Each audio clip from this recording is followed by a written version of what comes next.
It's supposed to transition us over, and it did not. I said hey, but I was muted, so that doesn't matter. I am putting up the poll on my channel real quick. I put it up on my channel. Yes, no, yeah, no. Her here for vibes.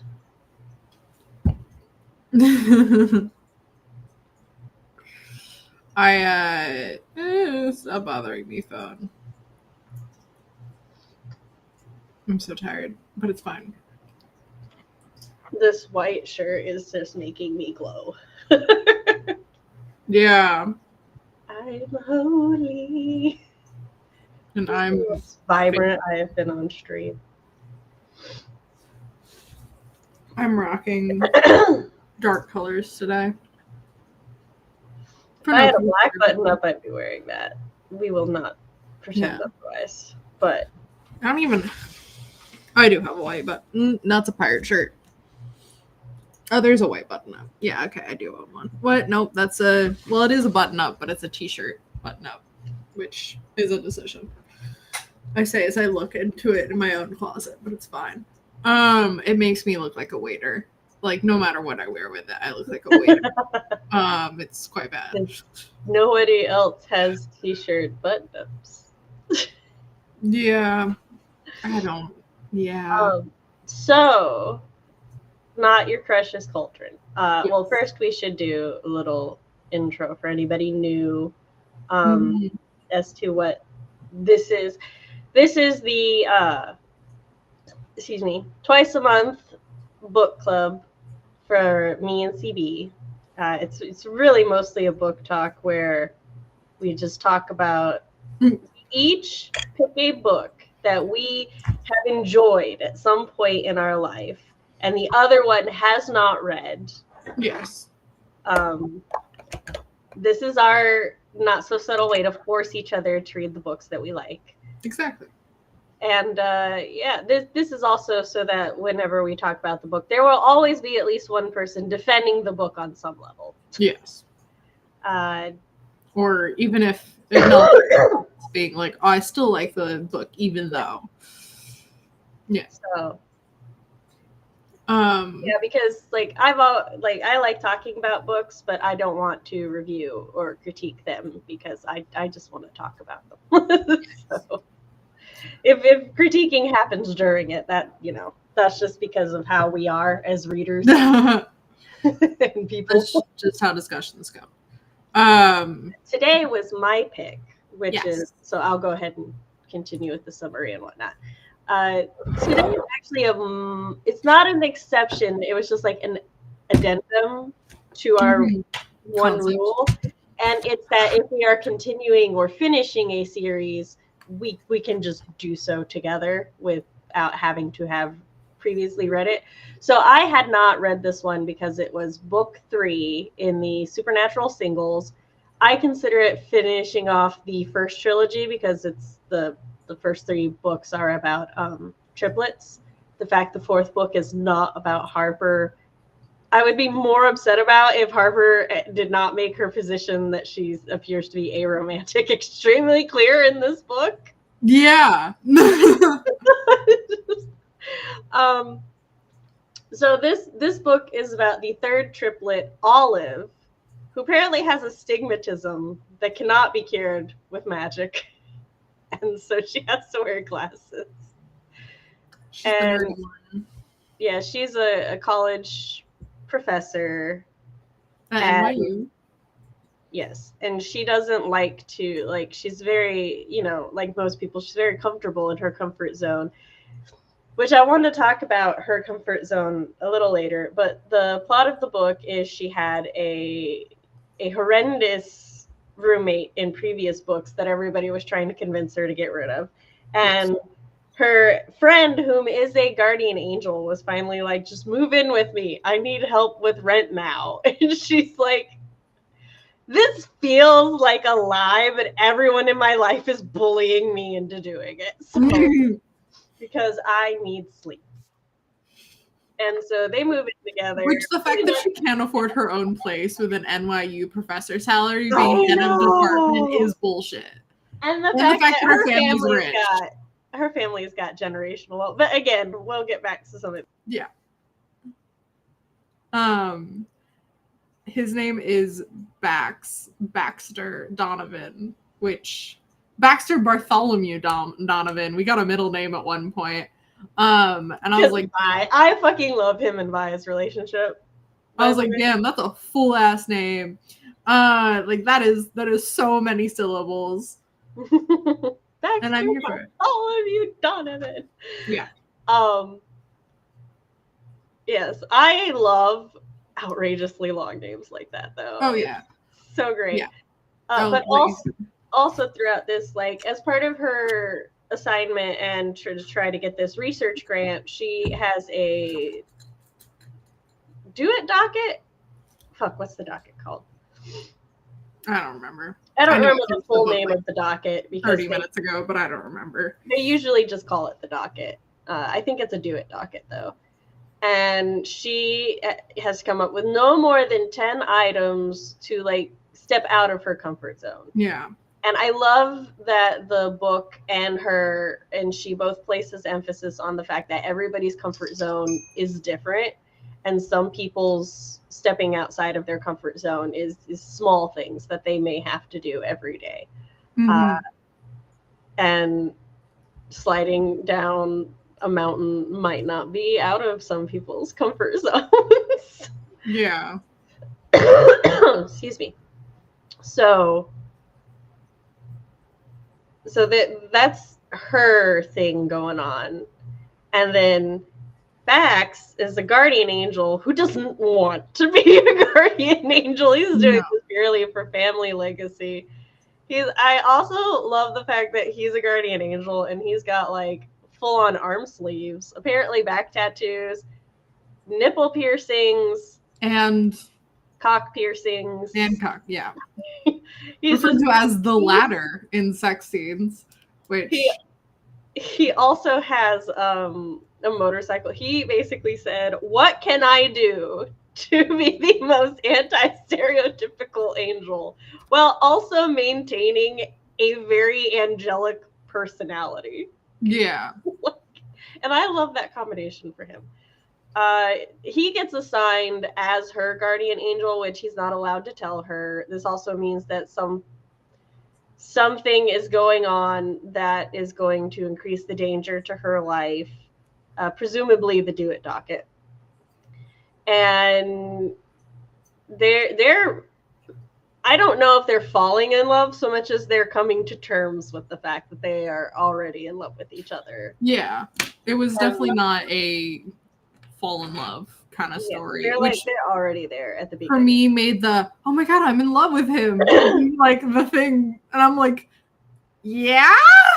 Well, it's one of those things where I think I was telling you about the webtoon I was reading, where it's one of those things where right now like with the first two sisters, we had a second chance romance, right? Mm-hmm. They were childhood lovers, and then they broke up, a bunch of things happened, and they're reuniting. With the second one, it's a one-night stand, going from lust to romance. Yes. With this one, it's a friends to lovers. Yeah. And that comes with its own, like, there's a part in the book where she doesn't even want to tell her sisters and stuff because, she doesn't want to ruin the friend group. So, and, she understands, especially in her position, she understands that she is more important in the friend group because two of them are literally her womb mates, as they like to call each other. I think that's cute. I know that can sound a little weird, but I think it's adorable. I think it's cute, but the use it becomes less cute every time they use it. But that's my opinion on a lot of stuff in the book. Yeah. So you can continue. But yeah, so obviously they, everything, he actually succeeds in protecting her until he's not. And I appreciate that that the crutch of the miscommunication comes from his piece of shit dad, who's just trying to goad Olive.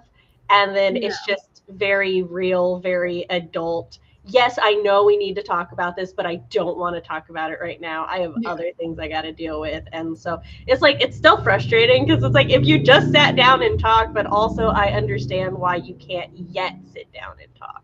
Yeah. So, and yeah, they talk it out and end up together, and it's super cute. And apparently our succubus may die being around all of the love, and which I feel like these people are all still very horny. She should still be fine. Yeah. She feeds off of the just pure energy of her getting like green in the face and stuff. I'm like, this isn't seeming like a bit. Like not going like, you guys are gross. Yeah, like this is no longer seeming. I'm like, Harper, are you unwell? Okay? I am legitimately concerned. I was wondering, my theory there is like maybe her book is going to be like she's cursed to not feel love, so feeling all the love around her or something. I don't know. I think like I like the idea that Harper might just be super aromantic. Yeah, I'd be cool. But I don't like that making her physically ill. Yeah, that's why I was like, either this is really, really weird, like representation of that, or something else is going on. Yeah, she's pregnant. That's why. It's Adrian's. Yeah, not because they've done anything, because she's dreamed of him, and it's weird succubus magic. She just goes up to him and is like, hey, we're accidentally having a baby from my dreams. That'd be hilarious. That they're just like, they just do like a bro thing. And Adrian would step up so fast, though. Oh, yeah. If they like dead ass friends with benefits, but like fully just friends, like no like having a thing or anything, a situationship, like that would be funny. Of them just, yeah. All right, so we'll begin the discussion. Also, hi, Andy. I don't remember if we said hello, so I want to make sure we say hello. Please answer the poll on CD or wherever you're watching from. So did you like this book? I'll answer while you think. I liked this book. I definitely liked it more than book 2. I definitely liked it more than book 2.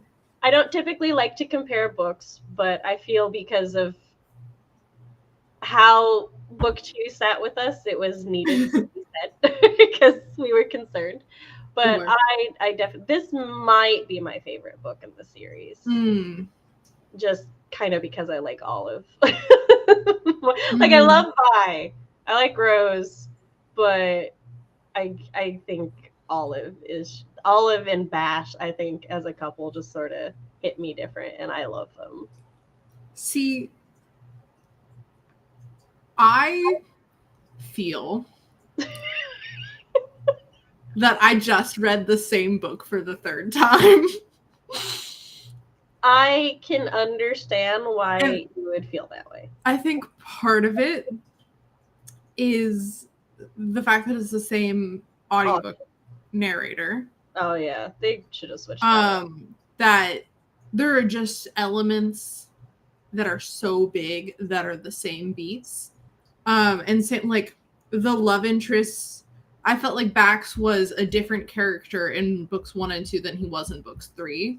In book 3, he felt relegated from friend into the love interest territory, where I just like didn't feel his personality coming through as much. I don't know.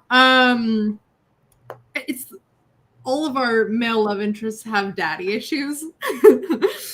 And I think that is funny. But also they're like, oh, he's a mean dad. And I'm like, okay.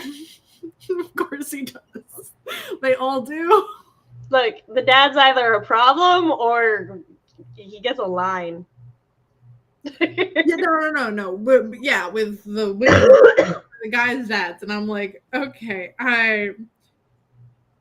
where's Bax's mom in all of this? Is what I need to know. Yeah, does she exist? We don't know. They don't actually tell us if she is alive or dead. Yeah. The like repeated beat of my sisters are doing so well for themselves right now. Like there might be little things but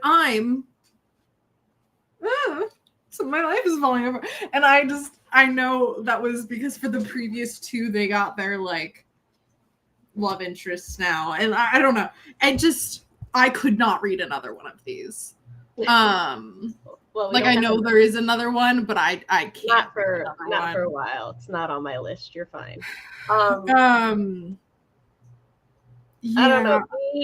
Being in a group of three sisters that resonates with me like at all of their different things, because it's like, oh, I need help, or oh, I want this, and it's like, oh, but my sisters are like busy dealing with their own shit. Yeah. No, I'm not saying it's like unrealistic. It's just not entertaining to read. For you. For me, yeah. This is all, of course, just for me, because it is the same thing every time. And then like for me, I don't agree that it's the same thing every time. I feel like it's maybe not this, but it feels very similar for me, where it's similar enough for me that it's already like in a category like this isn't what I would typically read. And so me experiencing this kind of story once, I'm like, oh, this is novel and different, and I'm enjoying that. And then having that, I'm not as interested in the concept. So the lack of extreme differentiation between the three stories, it loses its novelty. And that's just because I don't personally feel myself being drawn to stories like this. And I am the opposite, where I like, so for me, it's fine that like a lot of the overarching beats hit the same, but like they are different enough, and each character, like I feel Bax is the same guy. He's been through all three books. I just think we get more of him in this book, but he still feels the same. He's still kind of he's still like aloof in that he's trying to keep everybody else out of his shit because he has to, not necessarily because he wants to. He and Vi still feel like they have been friends since the sandbox, and therefore are allowed to do and say things to each other that not necessarily anybody is. Even after he and Olive like hook up, Vi's still like, look here, motherfucker. And he's like, I think a lot of I like the book. I think it is a good book. Yeah.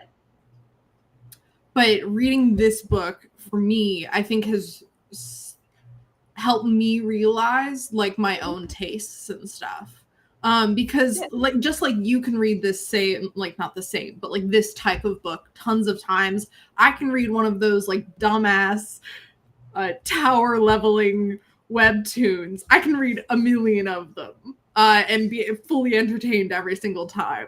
Depending on how they treat their female characters. But and I think that this for me is from an objective standpoint, okay. If I like had another friend who enjoyed these types of books, I would recommend this.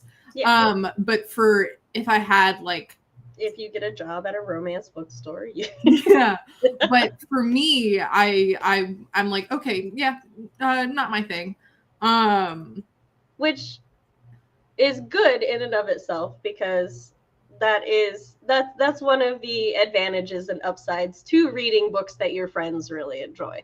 Is it does help you, like, that's because I asked you to do this mainly from the Year of Favorites readathon that I join in, and I found a lot of good books that way. I've also found a lot of books that I'm like, they're good. I would not read this book again unless I was buddy reading it with somebody. And so that kind of feels like that's where you are with. I think the fact that I'm not enthralled but or like, taken by the concept makes every little issue with it or like perceived issue stand out more and be like, I they're too glaring to me because like they affect my enjoyment because my level of enjoyment isn't stable enough. Like I'm not all in just by but I still think like I have friends like in my mind right now that I'm like, I think they would enjoy this. And I respect that, but I'm just like, not for me. And I feel I'm literally coming to this realization as I'm speaking on stream because I finished the book less than an hour ago.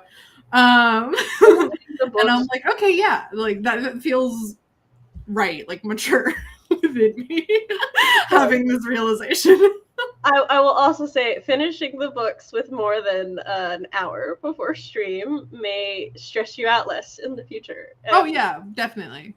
It's really bad, guys. But so, I did like enjoy reading it, but I think I didn't enjoy it as much as the first one. Even though because there was fighting in the first one. There was. I finished this book. I was like, there's no fighting whatsoever in this book. CV is not going to like it as much. I like Bags. I liked the angel stuff. I hate that it was just like, oh, he's over his fear of heights. Because I thought he was going to have to jump off of something to save her, and I was really excited. No, he jumped off of something to save the kid. Like, we already know he can do that. No, he had to go up. Very importantly. To go but he still did it. And yeah, then but that was but that was like showing that like he's afraid. I'm like, oh, maybe like doing this new thing with her, like doing the trapeze or like the silks will help him. And I'm like, I don't know. I thought that was gonna. And then he's just like, instead of it being love. I feel like instead of there being a big giant moment, which would definitely happen in like a hero movie or something. I like it more that he just slowly becomes more comfortable with flying because he's flying with her. And it fits better into the theme of the Do It docket, which is stepping out of your comfort zone. It matters who you step out of your comfort zone with, because that's the other thing. It's the ways I like the theme of that. The ways you step out of your comfort zone, who you do it with, like your support system is going to affect those experiences way more than just stepping out of your comfort zone. I think I wish there was like a couple more beats within that progression for me. Because like I did see it from his perspective. From his perspective, I think, because I really liked him. I really liked the first one being from his perspective where he's like really struggling with it. And then we didn't get that like check-in with him as it was happening. No worries. If y'all have never been here before, we jump topics and then we'll come back to other ones. Jealousy. I liked his first moment of jealousy and the small moments of jealousy. I felt those were very nice. They were handled well. They're very healthy because jealousy is just a normal, regular emotion. I don't appreciate the jealousy at the circus and how he like literally. Yeah. The dating one, I have very mixed feelings about the speed dating jealousy because I don't think that was solely jealousy. Like, I think he was legitimately like scared for her safety. Yeah. Because I don't like that lead. I don't like that that's what jump started their sex life. Yeah, I wish we got to know. And I'm like, I wrote this down, but I'm like, I keep thinking I had to have missed it, that we never knew what the threat to her life was. Oh, it's the Do It docket. No, but like, what would have happened? Like, we didn't get like a moment where like, oh, if he hadn't been there, something bad would happen. Oh, it's okay. I think it's because from my understanding of the way the angel thing works is somebody high up, it's got some oracle-ish power shit. And they're like, here are the potential bads that could happen. Guardian angel, you are there to stop the potential bads, right? Yeah. So the idea is that like, it might not have been all the items. It might have just been one item. It might have been multiple, right? So at the speed dating, maybe she would have gone home with someone creepy. Maybe not. We don't know. That's the only thing I can see that like would have been the. If she went down the mountain, maybe that would have been it. Maybe at the circus, she would have. It might have been that lion guy. Yeah. But the fact that we don't know, I think, is part of the point of the guardian angel thing. It's like they don't know either. For me, it felt, I wish they had emphasized, like, he had thoughts of like, this could be why I'm here as her guardian angel, but I wish there was a little more of that, like, for it, like, balancing out the perceived jealousy, and like I was getting more jealousy than concern in some, like, the way he was acting and stuff in some scenarios. And I'm okay with a mix of that, but I just wish it was tilted in the opposite direction. I'll agree in that instance specifically, because I would have liked to know, because that jealousy felt a little out of character for him to have such a big thing, unless he was scared of losing her. So I do think it would have been nice, especially since it was from his perspective. So I think just making his, even if they're not clear to him, letting the reader be more clear on what his motivations and understanding in that moment were. Otherwise, I like the general ambiguity of it, because at the end he starts kind of having the realization of certain moments, and he's like, no, it gave me an excuse to, but I would have done it anyway. And I understand the realism of jealousy being a thing in stories, but I don't like it. I'm okay with miscommunication in stories. I know that's like a big no-no for people. And I enjoy actually miscommunication. For a lot of hold on. The reason for a lot of miscommunication is jealousy. Yes, but I don't. Also, Lu Binge is jealousy incarnate. Yes, and don't come for my cute back statement. No. Oh, sorry, go ahead. With jealousy, if I was writing this, or what, something that I assume would have made, I don't know, but I assume would have made my enjoyment of this better, if he was acting as guardian angel-y with a tinge of jealousy, and then she views it as him being very jealous and her being pissed about that. And him not being able to like defend himself, because he's like, I can't tell you I'm being a guardian angel. And I feel like that miscommunication about the jealousy, but it being more aimed towards jealousy. And look, scum villain is just weird. It shouldn't work, but it does. No, that's bullshit, and you know it. You're just trying to defend toxic taste and mild hypocrisy. No, it's not I acknowledge it's the toxic and I'm talking about my enjoyment of it. Oh, okay. Not the like green flags or anything in the relationship. No. My boy is a walking red flag. He is so much a red flag. Then I mistook how you. Okay, but I still am enjoying that, because it's a miscommunication that gets the conflict in, like, in the root of their issue is the miscommunication, and then the miscommunication causes the jealousy.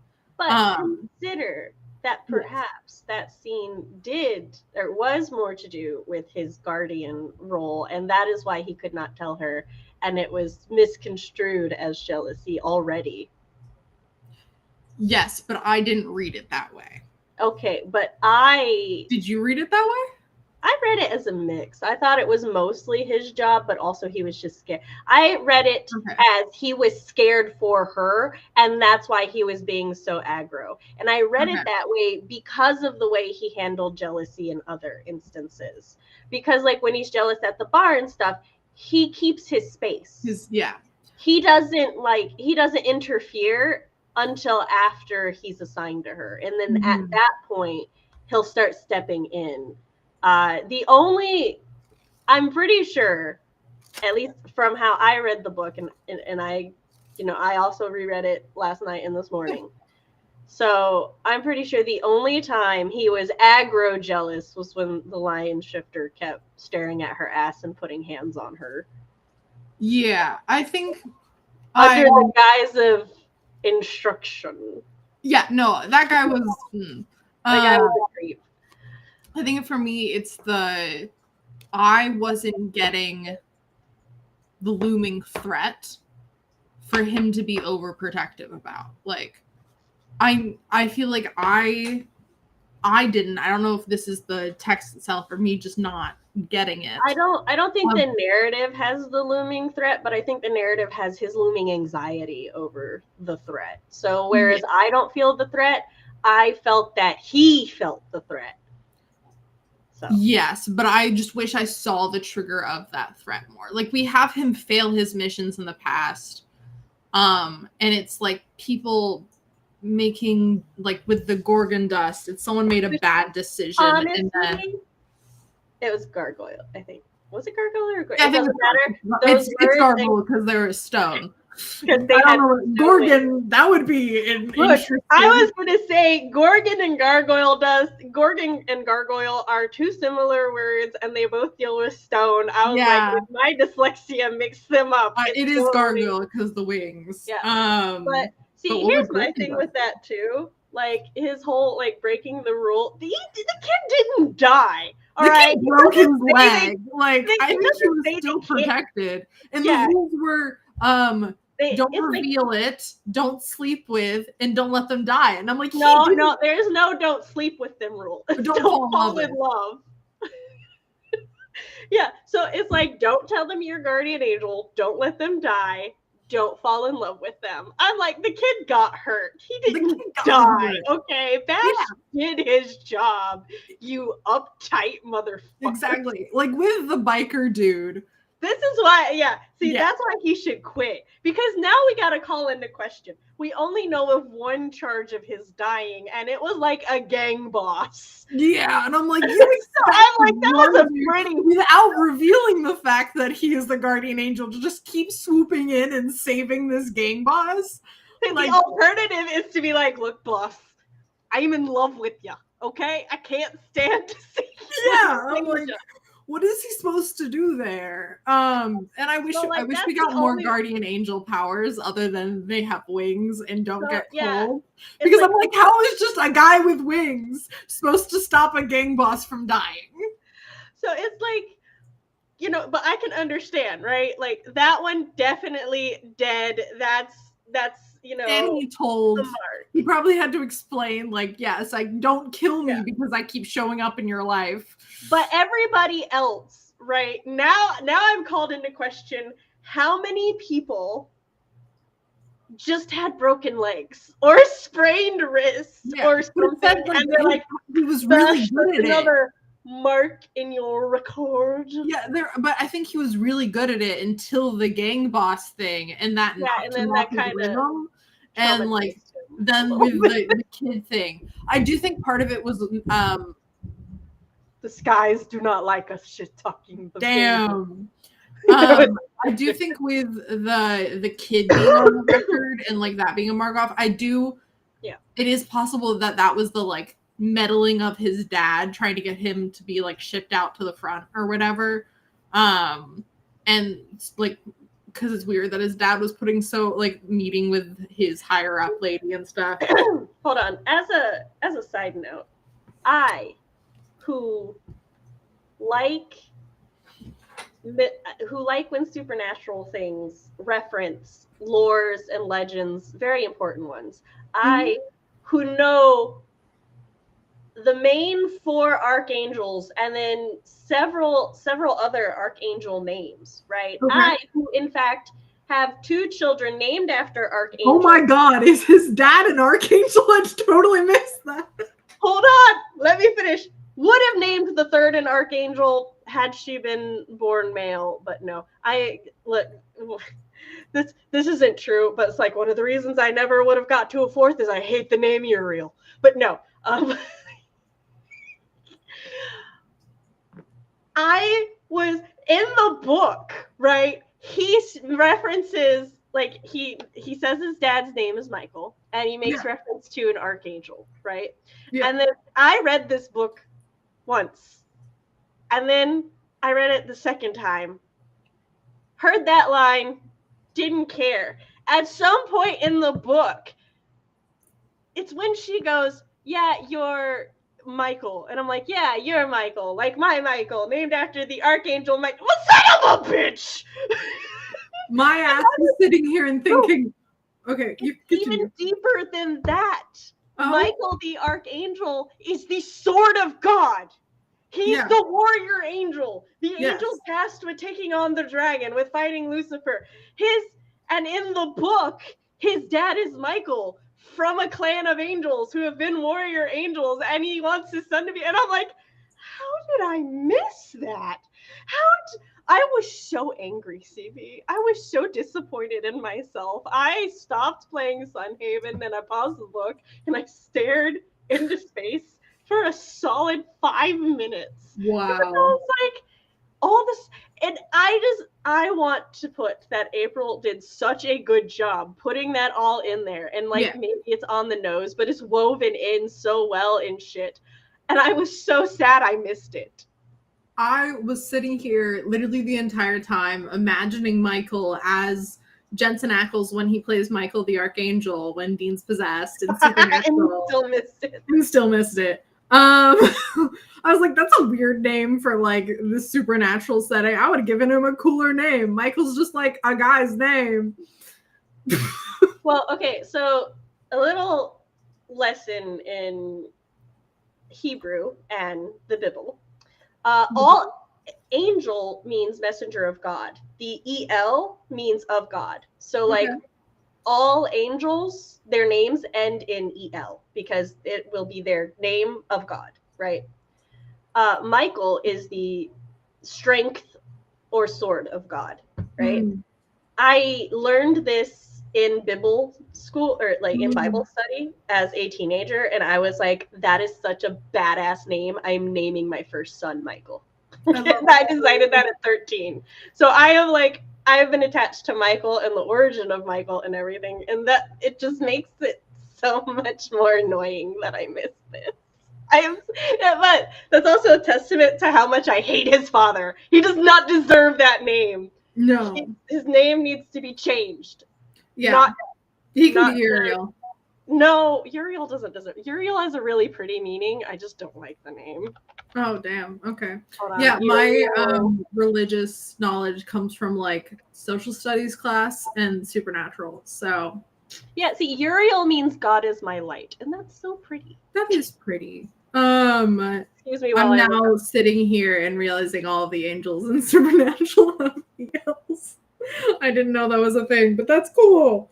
Gabriel is God is my strength. Raphael. Yeah, I think that's one of the other reasons I like Michael's. Everything is like God is this, God is that, and then it's just like sword of God or strength of God, one of the two. Poor Lucifer not getting to match. His actual name is Samael. Oh wait, I did know that. Raphael. God has healed. What does Samael mean? Did I spell it right? I don't think I did. No, I did. Well, it's because it's spelled Samael. Samael. Venom of God. Poison of God. Which means Sama. Venom or poison. I'm the real toxic one here. Damn. But yeah, so all of the male love interests having daddy issues is really funny to me. Like it's true to life. No, I'm kidding. Oh wait, my husband has dad issues. It is true to life. You want yourself a romance man? Find one who has daddy issues. Not mommy issues. Those are weird. No mommy issues. Daddy issues. But I was just like sitting there, and I was like, when Michael rolled up, I was like, oh my god, there's another. And having family members meddling in the affairs. Oops. It's implied, guys. I am so torn when those things happen. Like I liked the support powwows, right? Them showing up at her office and everything. The guy showing up at the bar. I love those. But yes, them overhearing in the hallway and then like strong arming. I'm going to give Rose a little bit of leeway because I disagree that the 3 books are the same and that these characters are the same. No. Okay. I'm teasing you. Exaggerating. I know. They aren't the same, but they're too similar for me. That's fine. It doesn't help that they are triplets. Yeah. And they kind of like meld together in my head. Because a lot of them are very similar story beats. Yeah, I feel like Rose doing that, I want to give her a little bit of the benefit of the doubt and say that she was doing that because she knows how Vi is, and the fact that, like, Vi had just been getting control over her regular level of magic. Yeah. She's super boosted, and like how she doesn't want Vi to do something that she will regret. So she's doing it first so that she can kind of mitigate the damage. But yeah, I don't like how that happened because there are many times when I wanted to step in between my sister and her boyfriends, but it's like that's just not how it works. You can't do that. Yeah. Well, him being like, this is between Olive and I, and her being like, no, it's not. Yes, it is. Like, because it is. And I'm like, in that moment, I was like, I have 2 brothers, and I'm like, I don't think that is something that would happen, but a very different relationship with my brothers than the triplets have. And I'm like, I just can't relate to this. Yeah. I will say I've also never had a relationship or like friendship or anything with the partner before, like, or any relationship. Yeah. Like, love my older brother's girlfriend right now. So excited for her to join the family, but like pre them getting together, I didn't know her at all or anything like that. So I'm like, it is different, but it's still almost disrespectful to Olive. I'm very Vi in attitude when it comes to like my sisters and people who would hurt them. But like at the end of the day, it's one of those things where these are grown adults. Yeah. And like he said, they don't even have half the story. And yeah, they can be upset that he hurt her, but at the same time, like they needed to back off and give them space and not just make him feel shittier for it. Exactly. The guys coming by, I enjoyed that the guys came by to like talk to him as well and like comfort him, even though they did it in the whole like, do I need to beat you up kind of way. But well, okay, to be fair, like if everything was surface level. Hold on, no, what I was gonna say is, to be fair, the guys didn't start that. He did. Yes. Dash was like, did you come here to kick my ass? And Lincoln's like, do you want me to? My wife was like, so like, I didn't mind that part. No, I didn't mind that either. So, because like, you just meant kicking the ass from the sisters? No. I did mean the guys in the way when they like did the bit about like kicking your ass, like kicking his ass and stuff. When he's like, no, it's true, I did do that. And Lincoln's like, I'm going to need more context or I am going to kick your ass. Right. Like, come on now. He's like, you wouldn't do that. I enjoyed that scene. Sorry, when I was blowing my nose, my ear kind of popped, so I didn't hear you clearly. So no, I enjoyed that scene, and it felt like they had, I don't know. I know it's Olive's the main character and Bax is the love interest, but it feels unbalanced at points. Like that, I don't know. But I'm more attached to the male characters in most of the books. And so I want more of their story, but I understand that they're not the main characters. It's fine. No one fell off a ladder. So excited that no one fell off a ladder in this book. Actually, part of me is kind of disappointed. Because if we had completed the trifecta of the female lead falling off a ladder and being caught by the male lead, I would have been so happy. And there'd be so many opportunities in this book. You wanted her to fall off a building in this one. No. I did.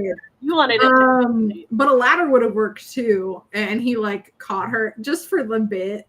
If she fell off a building, I would accept that in place of falling off a ladder. But I'm still sad that Olive can't fall off ladder because she's the adrenaline junkie who really likes heights. Yeah. Like, the safe adrenaline is. Maybe he falls off a ladder and she catches him with her magic. That would have been cute. And like it could have worked on their like his wing issue. I'm glad nobody actually gave him wing mange. It was such a heavily leaned on bit. I was like, please don't actually disease. I forget the first bringing it up though. I was like, the first bringing it up was 100% not serious. It like yeah, and then he was like, he used the like, oh, I don't want your sister to give me wing mange, and I was like, no. to as an excuse to do something at some point, and I was like, I almost wish you just like set it straight. But like, I understand you're like being boundaries and like not acknowledging your feelings, but that's dumb. No, it's the same situation because she's like, no, I can ride the subway, and he's like, no, you can't ride the subway, and she's like, but you're scared of flying, and he's like, but you know what I hate more than heights? Wing mange. Yeah. I would have been fine, except he said it, I think, like 3 more times. Oh my god, it was there was so many times. A couple times. I was fine with the situation, and I actually found it kind of cute but for me, I saw that as more a him and Vi thing. Like, this is probably something she threatens him all the time. Like, he minorly inconveniences her, and she's like, I will wing mange you, motherfucker, but never actually does it. Like, again, I feel like not in her book, but in this book, Vi was my self-insert. Because she's like, I am stressed, and therefore, because like growing up, I had a male best friend, and I threatened to stab him all the time. I was like, I will stab you. Yeah. And it was like, I would get very specific with where I would stab him, but I would never actually stab him. So normal friendship things. Yeah, I felt like that was very. Someone watching us is being like, "What the fuck? What is wrong with y'all? What is wrong?" You just weren't like us. But I don't know. Aggressive affection. Right. There were a couple lines and stuff that were repeated or like a little too often. But I want to put an asterisk there and say I speed ran the book. So it definitely popped out to me more than I would pop out to someone reading this in more than 2 sessions. I will say, as somebody who has sorry, my sister sent me a message. Apparently our local theater is putting on a production of a play she and I really enjoy, so I got distracted. I was going to say, as somebody who I'm going to go on a leap and see if you agree with me, has a higher tolerance for some repetitive things. Yeah. Certain things still got me.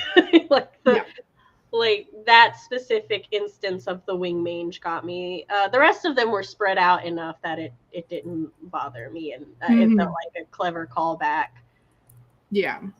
Rather than I do think you have more of a tolerance for it, and I'm aware of my low tolerance for it, but there was a couple points during this book where I'm like, okay. Yeah, which is my way of saying I agree with you on certain instances, whether probably not all of them though. Probably not all of them, but I can't even think of just letting because we don't know how many of you lovely lurkers understand our personal tolerances and preferences and stuff. So, but and we are doing this for the enjoyment of others as well as our own. I think I like the sisters when they were having that meeting at her office, and they were like they laugh at the absurdity of her being basically like, you guys can't understand, and they're like, this is the way in which we fucked up. This is book 3. You're book 3, honey. Yeah. I think every time they're in their office discussing things, I was like, you're doing this at school? And when they had sex in the office, I was like, if I was like walking down the hall and like heard these noises from my professors, or like Hold on. They put up the silencing ward. Okay. Having the discussion, they didn't put up a silencing ward, but I'm like, you can hear, at least at every school I've gone to, you can hear through those doors. And I'm like, that is okay. Everyone on the college campus is knowing within like a single Yik Yak post. And then when they had the sex scene, I was under the impression that she's having open office hours. Supposed to be. Yeah. She just finished an appointment. And then she's like, I can't leave or I'll get like fined. And I'm like, what the fuck? During that specific time, her office hours were ended because because remember the student comes in and she's like, oh, you're packing up and stuff, your hours are over, and she's like, but I'm still here. So I thought that was a later scene. Yeah, when the student came up, he showed up and they had office sex. Right after the like rival / ex professor, when it was open office hours, and she was like, I want to leave. And then when the student showed up, that was that she wasn't having office hours or anything. She was just in her office. You're right. But the fact that she said like, oh, I'll be fined or like brought before the supernatural or before the board or something for dipping on your office hours. And I'm like, you just reschedule I've had so many professors cancel their office hours and just That's not how the supernatural council works. Don't you understand from the angels? They're even more sticklers for rules. But it was just every time they were like talking about college things or like the professor like having a like conversation with Baz before her class, and I'm like, what is happening? Like the slight lack of professionalism. It's astounding. And the fact that every single student would know within like 30 seconds of this happening. The fact that they reference TikTok trends, everyone would know. I'm like, oh, we're modern day. Okay. There are videos of you talking to this hunk circulating all throughout the school right now. Like Yik Yak That's how they know he's the best. Posts are just like, there's might be some people like writing smut when about you're live one interaction. They've definitely done like spread around TikTok. It's just like the library teacher meets bad boy biker. Oh my god, yeah. So many Wattpad stories are just pictures of them like chatting outside classrooms and stuff. Some like the senior is writing their thesis and it's just about like Professor Oliver, whatever, and his and good her girl, bad boy stereotype. Yeah. The like poster for the stage play version is going to be like the top trending like screenshot of them, and it's just going to be the silhouette of them talking in the bike in the background. The cover, but silhouetted. Yes. And I'm like, so I don't know. Every time something was happening out of college, half of my brain was like in student mode if this was happening at a college I went to, and the other half was just screaming. I was like, this is a magic college. They work different, and moved on with my day. Okay, if it was a magic college, maybe, but they're like NYU, and I'm like, that's a real college. Well, yeah, but she's, the magic section of the regular college that lets you sleep in your office. But it's not NYUS. It's NYU. It's not NYU. No. See, there's NYU, and then there's the like hallway of NYU that's dedicated to the night hours for the vampires to go learn and shit. See, that'd be cool. But anyways, so I know. Also, I don't know NYU, but none of my professors actually know. Some professors' offices are pretty big, especially like heads of wings, and they do have classes of them. We get the feeling that she's supposed to be like super high, like she's. Then why can't she afford an apartment? I was gonna get there. She's like super tenured. She's like the head of her department, and like, she's doing other things. I love when she's like, I kind of want them to turn me down so that I can just do whatever I want. I don't need their money anymore. But then she still takes it. Money being like a pivotal factor of the last 2 books is wild to me. Like, it's fine. I know. Your sister, your grandmother is the supernatural head honcho. Like, y'all have generational wealth. It's their mother. Their mother's hoarding it. She's not giving them their money. Except she had the whole redemption arc, and we never saw her at all this book. I even mentions the redemption arc too. Yeah, but the mom didn't roll up to anything. She wasn't even at like I don't think she was mentioned to be at the like passing over of the Prima title. And I'm like, this is wild. She and the dad were fucking in the closet. Yeah, good for them. Because apparently Olive has noticed times when her dad was trying to not be horny. And just didn't realize. That's a shame. Yeah. I'm sorry, my voice like went so high. I do have to say, the scene where he comes out of the bathroom and he's has a towel and it drops down and they're like pressing into each other and he's like, please don't go down on your knees to grab the towel. That was hilarious. I did really enjoy that. Was immediately slightly scarred by referring to the piercings he has on his penis as the ladder. There was a ladder. Because I understand it. Like, that just, the visuals for that were like, oh, blindingly seared into my brain. And also any like even his nipple piercings like freak me out. Like, my piercings are still hurt a little. I did re-pierce them last week by myself, but I was like terrified. I was like, oh, what if something gets catch and then something tears? And there's a lot of delicate places with metal through them right now. I have the absolutely smallest, like, one could only call it trauma because of the definition of trauma surrounding nipple piercings. And it is because my father had a nipple piercing. Oh, he doesn't have them anymore? No, he let him. Did he only have one? Yeah, he only had one. That's worse than having 2 in my head. Oh, yeah, he says you get 2 if you're classy, 1 if you're a hoe. Oh, I love your dad. Oh, that's so my dad too. But because it was his left nipple that was pierced. He let it close up at some point. I forgot why. But he often hugged us, specifically with his left arm.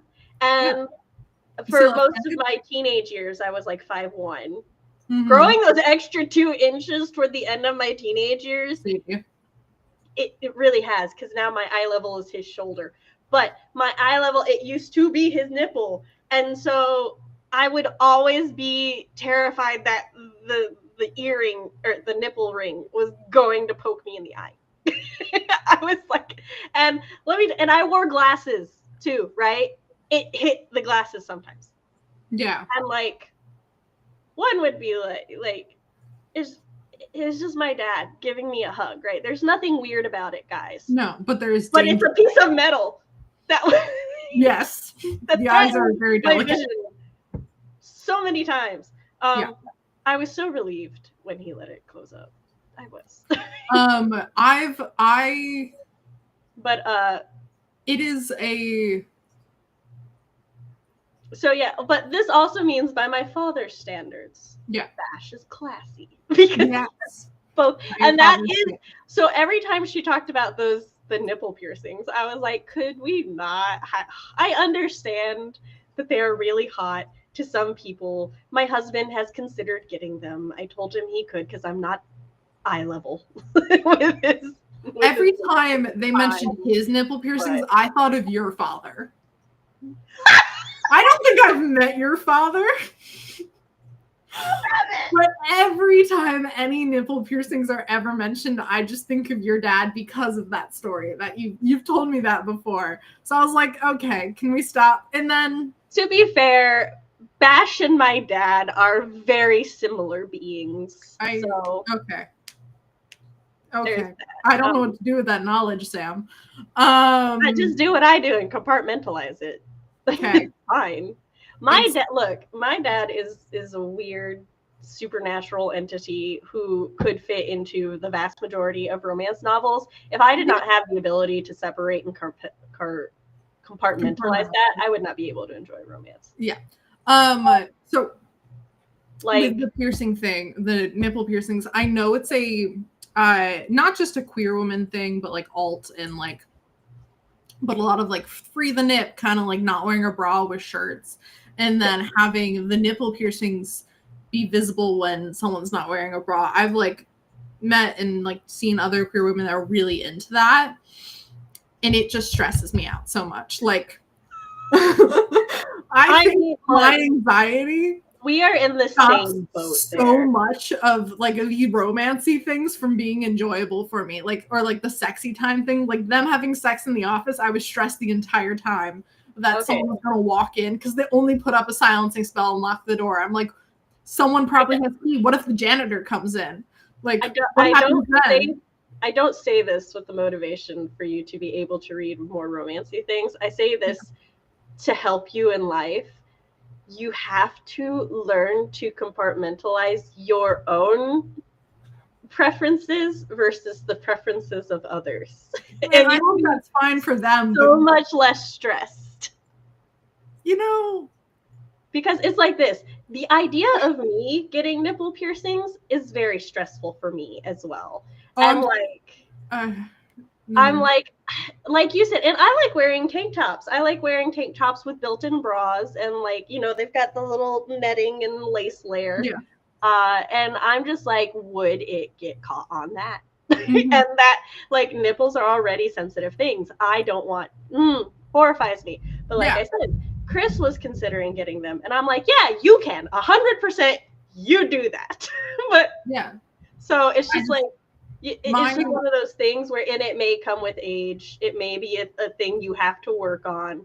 Yeah. But yeah, much like when you watch a horror movie and somebody's arm gets cut off, you have to. Well, that doesn't bother me at all. I'm just like, my arm, and then I move on. So no, I'm like, ooh, their arm ripped off. So we are mildly opposite in that. Body horror, well, when I was younger, body horror didn't bother me. It's only when I get older and my body creaks and aches more that I'm like, I relate now. Yeah, no, it's the real quick. Heather popped in a while ago to like your stream. Sorry. Hi, Heather. Evis is lurking and not even listening, haven't read things, but supporting. We appreciate you. Thank you.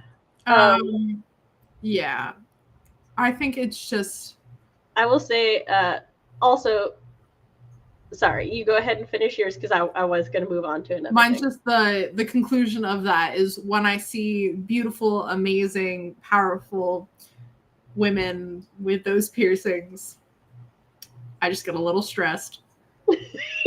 I'm trying to help you not get stressed. I know, but I'm like, you look amazing, and you are amazing, and you're so brave, but for different reasons than you probably think I'm saying you're so brave. Like, yeah, tits out, but also. Oh, sorry.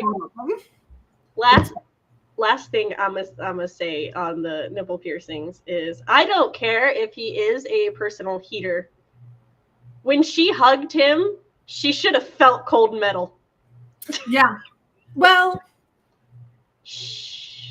I mean, my skin, my piercings are warmer than like.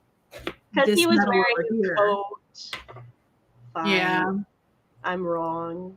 But I've gotten so many things just caught in the piercings I have on my ear, and that's only 5. You see, this hair has taken piercings out of my ear. Yeah. And so just anywhere else. My hair goes below my boob. That would be another. No, like there are so many places that people get piercings, and I'm like, okay, your body, your choice. I'm gonna go cry in the corner, just like thinking about it. Tattoos, needles, like stab wounds, whatever. Yeah, whatever. Piercings somewhere. It's the keeping them there. I think that bothers me. It's not just like an in and out. It stays there. Yeah, it's if you take them out, then they will close up rather quickly most of the time. Yeah, but even like nose piercings and stuff, I think they look so cool, and I really want to get one. But my brother's girlfriend I mentioned earlier, she has a like nose piercing here, and she took it out, and even a year later you can still see the hole, and I'm like, I wouldn't be able to handle having a hole on my face forever. And then the like septum piercing, I don't think I can pull it or off. I want to get one of those like clip-on ones to like try out every once in a while, but not an actual. And then lip piercings, I bust my lips a lot, like hit my face on things. I am not a person that can handle so many extra delicate spots. I'm already in danger. Like my ears, and then we're stopping there. But I do want to do lots of piercings on my ears. I want to get the Doth piercing. Daith? In August. Daith, yeah. Yeah, Daith piercing. I had a friend who had chronic migraines. She got one to try out, and she was like, my migraines have gone down to like half. And so she got the other one. And I'm like, I need to try that out. My only concern with those is flying, because I don't know if you can take those out. Flying? Yeah, like going through the metal. Or I guess I could get some like They're too small. You don't need to take them out. Oh, are they? Yeah, I've never had to take any of my piercings out. Oh, okay. And even if it registers, they'll just like pat down your ear. Well, now I'm no longer worried. I do want to. So there are two aspects of the book about Bash. Backs. Well, one is about Bash. One is Backs. Just in general. Backs. My bad. No. Baxter. Because one doesn't actually bother me. I don't care. It's a thing that I have hand waved in other books. But I have artist friends, and I have one that this would have driven absolutely batshit crazy. And yeah. It is the fact when he's like, I'm doodling and I don't know what I'm doodling. Yeah. Which I will say, knowing that the final piece was a cherry tree with cherry blossoms, I could actually, like on a personal level, I could believe that. Because I too have started doodling just like random lines and stuff, and then eventually turn them into a tree specifically. Mm-hmm. So I honestly, I can believe that specifically with Flora. Because the fact that he like dedicated so many hours to doodling and still not knowing what it was, I was sitting there like, no. Is it like, I was expecting it to be some like cool abstract, like maybe geometric or like swirly design, and that's like, it's cherry blossoms, and I'm like, how long did you doodle? And because it wasn't like, oh, trying out one thing and then switching to a different piece of paper. It was specifically the same piece of paper through all of this, and I'm like, what? I will also say I'll give it a little bit more leeway because he is a tattoo artist, and I know not a lot, but I know several tattoo artists, and that is generally how they prefer to do their designs because of the way tattoo arting works, is that they just, in their head, they have the colors and everything.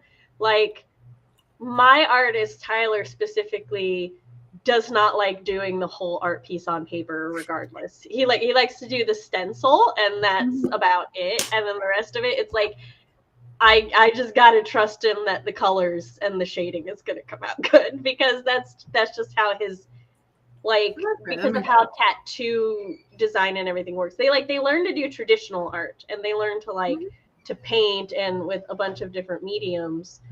But oh, hey, you're up early. Hi, Grace.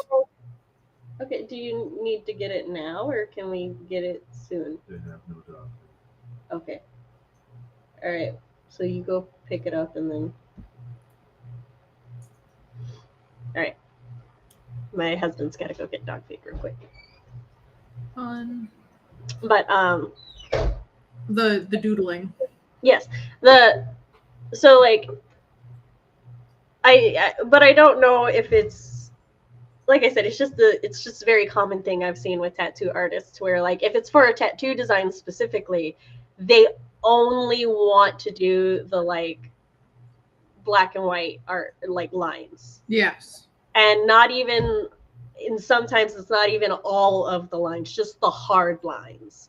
And you got to kind of go on like faith and stuff, which is in itself a little like terrifying. Yeah. Because this is a thing that's going to be on you permanently. But that's also kind of what makes the artist and tattoo-y bond so special. But like, so for me, I'm like, I can give a lot of leeway with him doing this for tattoo designs, especially like depending on the details and stuff. But like you said, he spent so much time on it. I'm like, you should fucking know what this is a lot sooner. But again, I'm more forgiving of it, and I'm like, whatever, it's cute. He's channeling her, so it's fine. Every time I was like, what? I know, but like I said, I'm not an artist. I was just like, half of me is like, maybe that's how it worked, and the other half of me is like, that can't be how it works. I mean, a little, but not entirely. And like I said, I had to bring it up. Yes. Because every time it happened, I heard that friend's voice in my head. Yeah. And I'm like, go away. I know, but I don't care.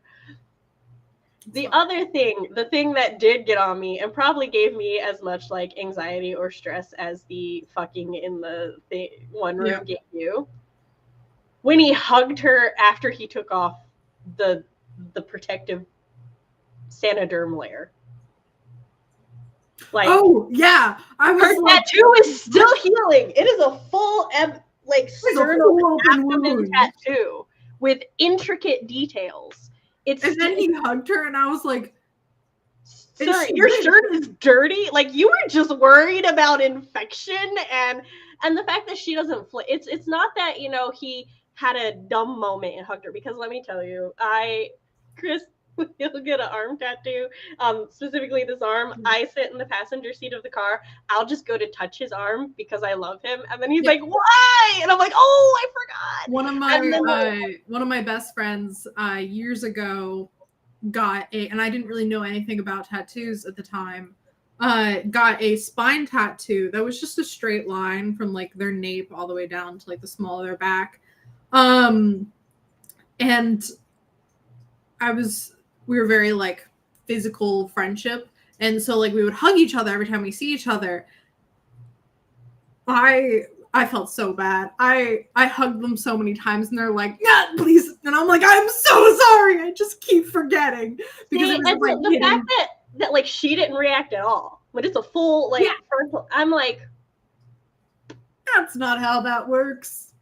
I would have been more okay with it because this is a magical world. If it had like magic healing ink, or like they had a special. It was magic ink because it has to be able to stay on supernaturals. There was a line about that, and then I sat there and I was like, what kind of like, do witches have super healing as well? Like shifters needing magical ink makes sense, but he was later, even though it's magical ink, he was worried about infection. So I'm like, okay, yeah, so I was about to say, sorry, let me. Go ahead. I will clarify. When I say the magic ink, I don't just mean like magical ink that sticks to soups. I just mean like, because witches don't have an accelerated healing. We already know that. That's established at some point when somebody gets hurt. Yes. In one of the other books. Also, she said they numbed me up with the cream, which means like she's So I'm like, I would have preferred, or I would have really liked if when he's like worried about infection and stuff, he's just like, oh, let me use like our special cream that'll like protect it from infection and have a nice numbing effect, and then accidentally hug her and then be like, oh, I have to like clean it and reapply the cream. But then that would like also explain why she wouldn't have flinched, right? I wish when they were doing that, it's a kind of a little pet peeve I've had with this world throughout all the books, is little mundanities. I don't know if that's a word, that don't quite make sense in such a magical world. Like I mean, it makes sense that there's healing, like magical ink, but I'm like, why couldn't she cast a numbing spell or something like that? Like she has or cast healing on herself. I think the word is idiosyncrasies. I'm a mundane as in like it's a mundane little thing. Yeah, I know. I'm like, why are you still sticking to these mundane things? But yeah, the idiosyncrasies among the world building for the level of magic that's incorporated in daily life. It also the the concept that within the grandma's lifetime, supernaturals revealed themselves, but there's still modern TV shows like Vampire Diaries that gets everything wrong. I'm like, that doesn't, and that seems like, and it's not in the girl's lifetime that supernaturals have been out of hiding. Okay. So, or that we're in hiding. So I was sitting there like, oh, so as a normal, like, non-supernatural person, you believe that supernaturals are fake. And then this entire society, people are like, hey, it's all real. Your media has been getting stuff wrong, though. And you're like, oh, okay. And then continue to make fake things. Like, that feels... No, that's very... the same lines of, like, racist shit in real life. That's exactly what I was going to say. I was like, no, that's right, because Hollywood does that. Yes, like, but I'm like, but it doesn't seem... The girls seem like, haha, about it, not like... I don't know. It's played off as a joke and not like a, hey, we need to like, as being prima, like maybe put some stuff into place, like to stop portraying that people in a terrible light. I think that could just be like. I think it's a tone thing too. It's a tone, and it's a cultural thing because like. I will say us as Americans are more sensitive to certain things with that than like. Some people in countries that Hollywood like gets really wrong and stuff, like the best example I could give is this guy was walking around in a sombrero and a thingy, right? And he would go up to people and he'd be like, hey, do you think that my outfit is offensive? And it wasn't a costume, it was specifically just the sombrero and the poncho. Yeah. And a bunch of people were like, yeah, no, it's offensive. Some people would be like, are you Hispanic or are you this? And I was like, yeah, it's offensive. And then he went down a neighborhood that was very full of people with heavy Hispanic accents. And he'd be like, do you think my outfit is offensive? And they would be like, no, you look good. And so I think it would be like a difference there. Like, I think part of it is the like, for that it's like the intention behind why you're wearing it. But yeah, but for within the world, it's like I view it as the same of like portraying queer people like in a overly salacious way kind of thing, or like a predatory way, and then. I'm comparing being queer and being a vampire, but and then Dad, come on, man, that's not new. And then having Vampire Diaries, like I guess they say, I don't know, I've never actually watched Vampire Diaries, but like getting stuff wrong and like wouldn't that be offensive to? It depends. Yeah, yeah. It was weird that it's for me that like. They talk about like Dracula and stuff. I'm like, okay, thinking that's we don't know how much, like they don't focus on it enough in this world to tell us how much is wrong. Yeah, she just says they don't. Saying things are wrong. Lampshades it by saying they don't get everything right, as a way to be like, so if I change some stuff, that's why things are different, right? That's more to defend her own creative license than it is, and like.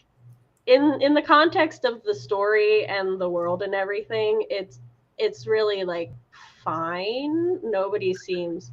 I don't think we get upset. But a show like Supernatural let me finish this world.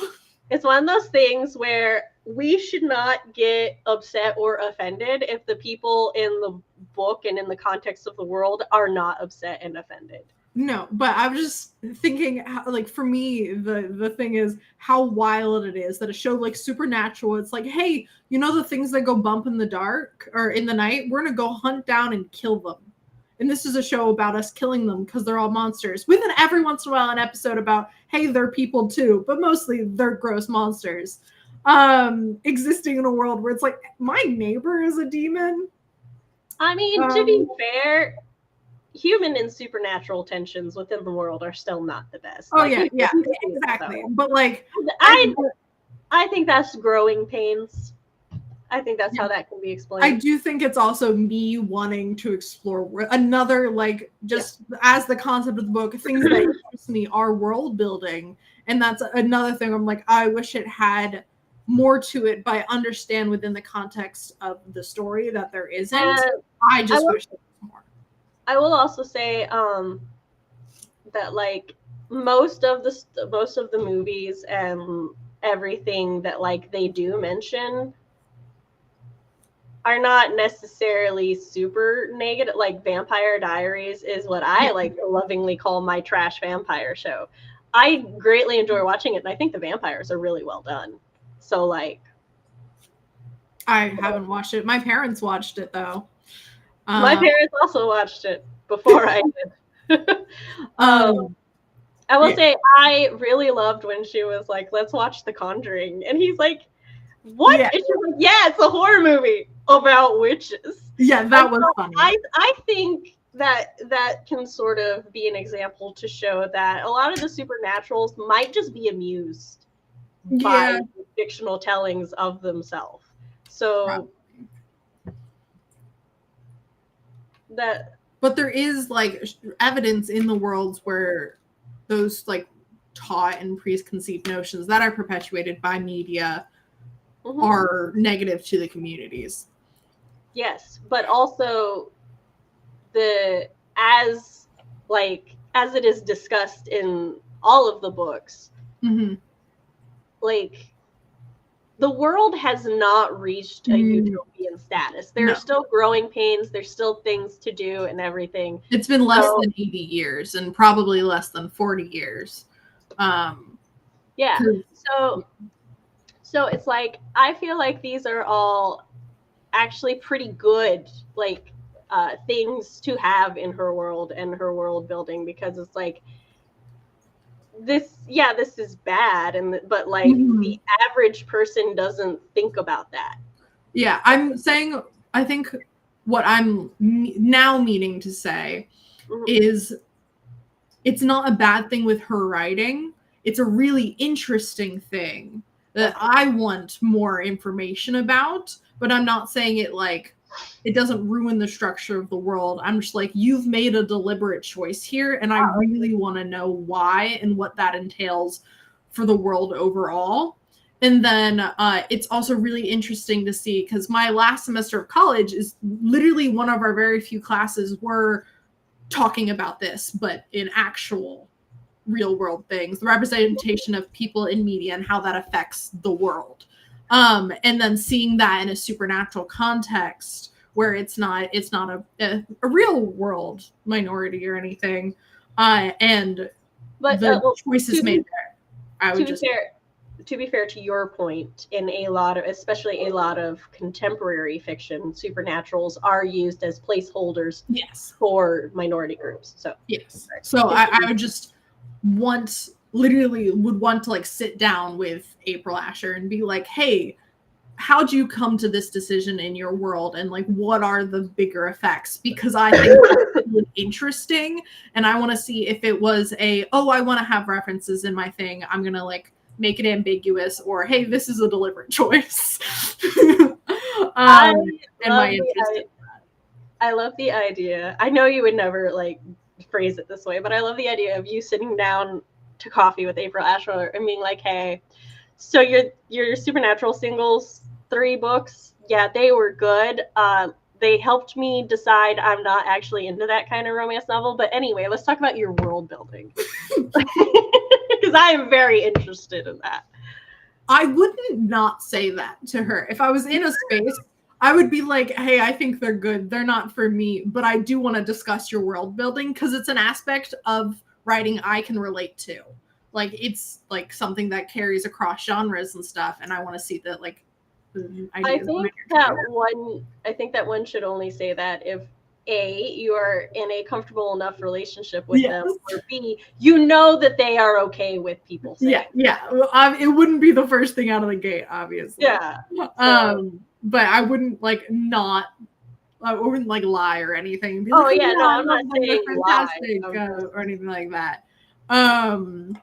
Like I am definitely a person that if somebody came up to me and they were like, "Hey, yeah, so Save Her Soul, didn't like the book, but your shifter system, can we talk about that?" I would be like, "Thanks." That's not what I would say. Sure. I would say I like the book. I probably wouldn't. No, I was just using it as an example. I know that's not what you're saying. No, I was just using it as an example that if somebody came up and said that to me, I'd like look at them and I'd be like, you know what? No. Fair. I'm glad you like the shifter system, and yeah, let's talk about it.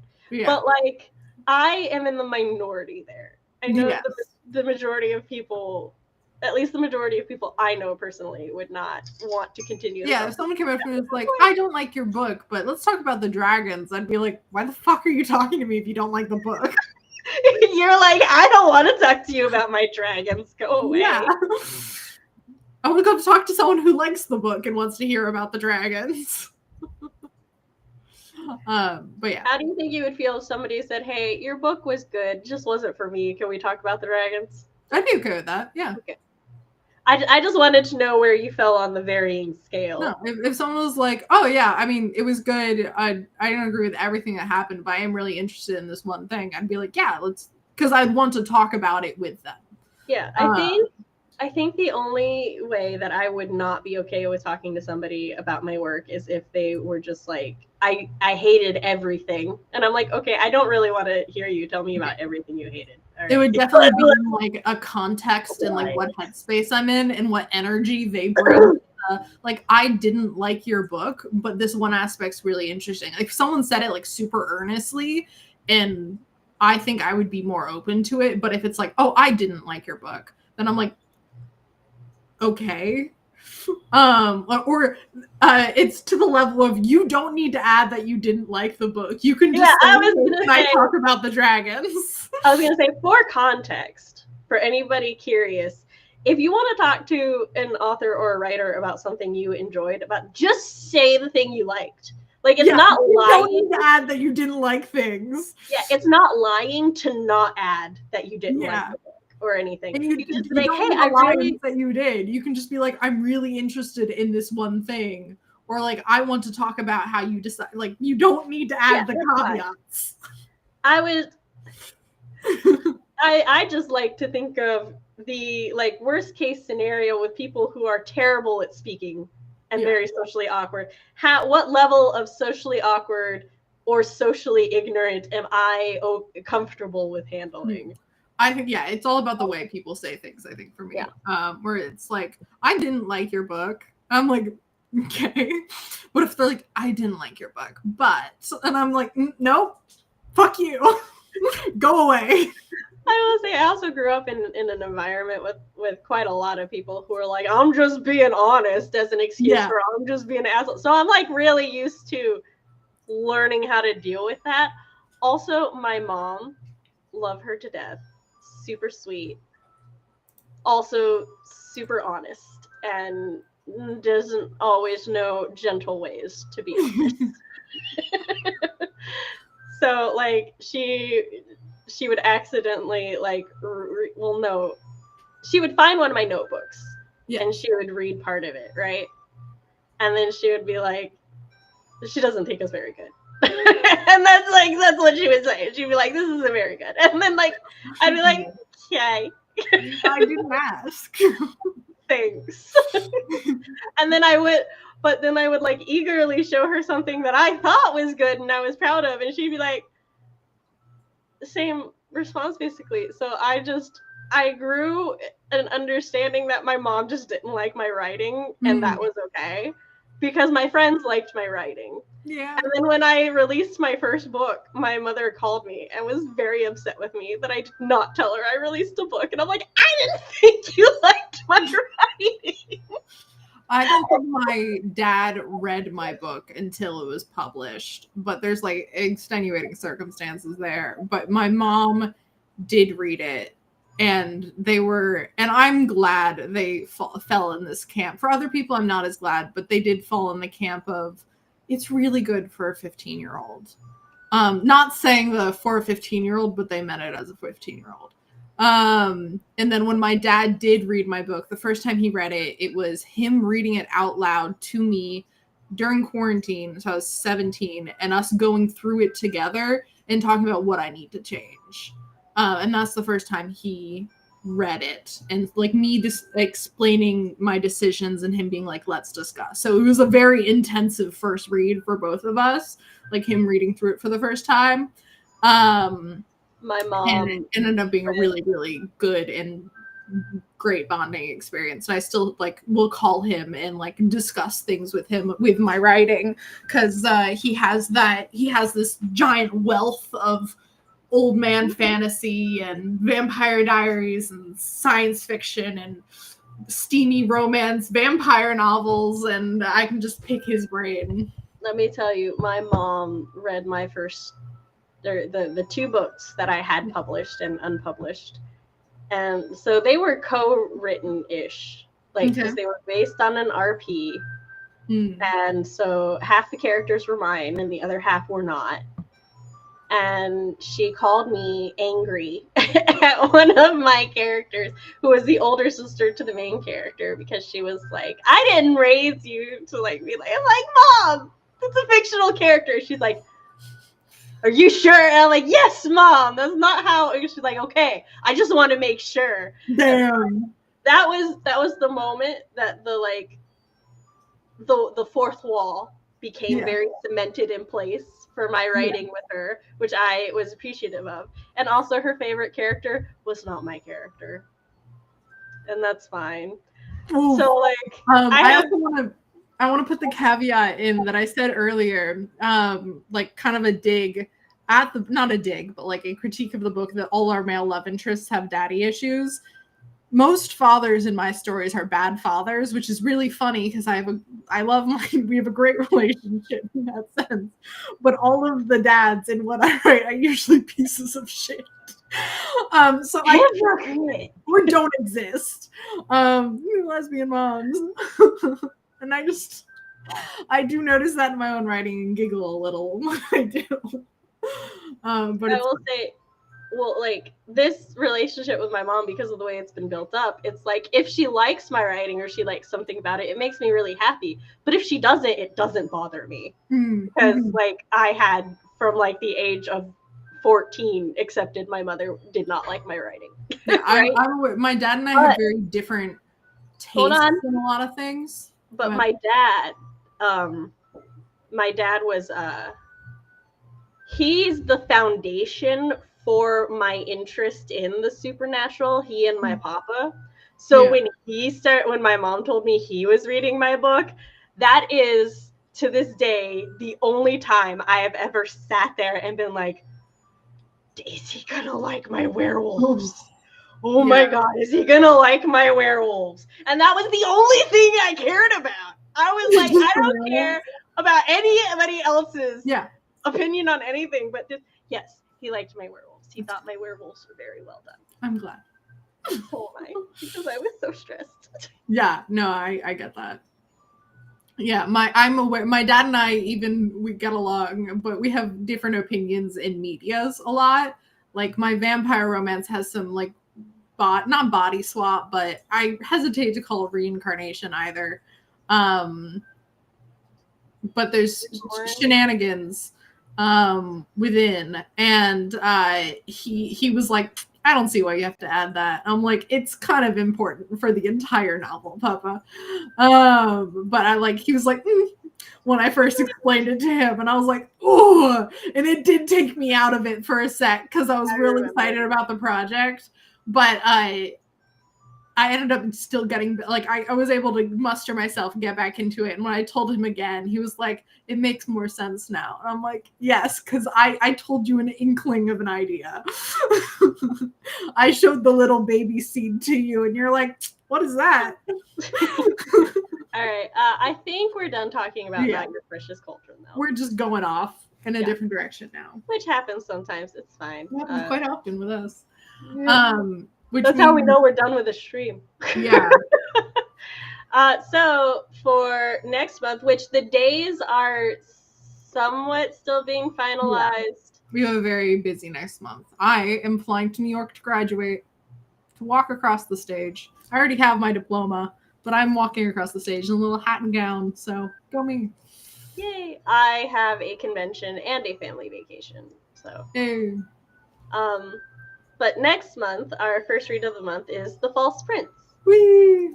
I read The False Prince when I was 10 or 11 in 6th grade.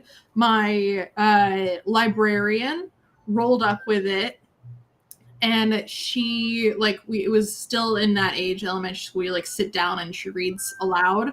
And she was like, hey, as a class, we're gonna read it. I read this, I read this myself, and it has a, actually, I'm not saying that, but she said something about the book. And then we got very little into it, and I was like, I need more. I can't leave it at this. So I checked out the book from the library, went home, read it, came back the next day, got like a hall pass to go to the library, returned the book, and was like, said what I said, my little like sarcastic 11-year-old voice. But she had like hyped the book up so much, and I had loved the book. I went out and bought the book, or like got it for my birthday or something. But after reading the book, I was like looking at it, looking at how it made the librarian feel, looking at how it was making my classmates feel, and how I felt about it, and went, I can do that. And was kind of what started my path to being a writer, was this book. And then I read it a lot. I read it so many times. Like I would finish it and start it again because there was like new things to discover as I read it. And so I am excited. I haven't read it in probably like 10 years though. Maybe like 8, but so I'm excited to read it again. And see how it holds up. I also keep getting this one and The Cruel Prince mixed up, which I've read The Cruel Prince. Yes. Very different age demographics. Are they? The Cruel Prince is YA. Oh, I'm thinking of the Captured Prince, which is all these fucking princes. I was recommended The Captured Prince, and I started reading it on a family vacation, and I had to return it till I was like, I can't read this around my family because it's like master slave porn. It's really like everyone's just having sex during like throne room meetings, and I was like, I can't do this. I think I was 17 or 18, which is plenty old, but I was like, nope. My little brother's sitting next to me and I'm angling my phone like this. I can't. So this is very different from that. It did also, as there is a scene within the beginning of this novel that as a child, when I read it, it kind of like shattered my mindset for written violence within, and like sudden violence within stories. And so I skimmed to the page yesterday, and I was like, yep, okay, yeah, I don't think I was mistaken. So I'm excited to read the whole thing. And Sam getting to it. I'm really excited to talk about it. I can't wait till I read this and you're like waiting for a big reaction, and I'm just like, yeah.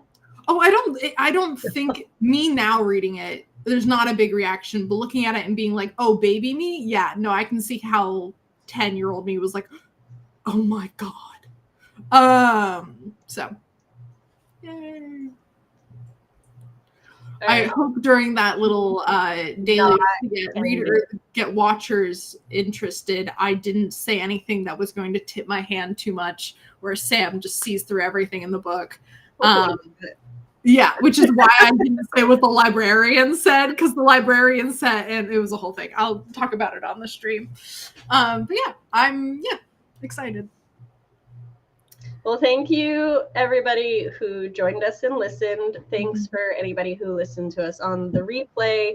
We appreciate all of your support and just you guys chilling here and enjoying listening to us talk. And we will catch tomorrow on CB's channel. Is Whip Wednesday. And then there's a Monday stream with Matt. If you're in Sam's realm, right after this, I will be doing writing sprints in there because I need to get my word count in. And all I've done all day is play Sunhaven and listen to Not Your Crush's Cauldron. So you were working. I didn't want to reschedule. I did not want to reschedule this stream to the weekend and then throw up because I'll tell you after the stream. Yeah. Okay. All right. Bye. Bye.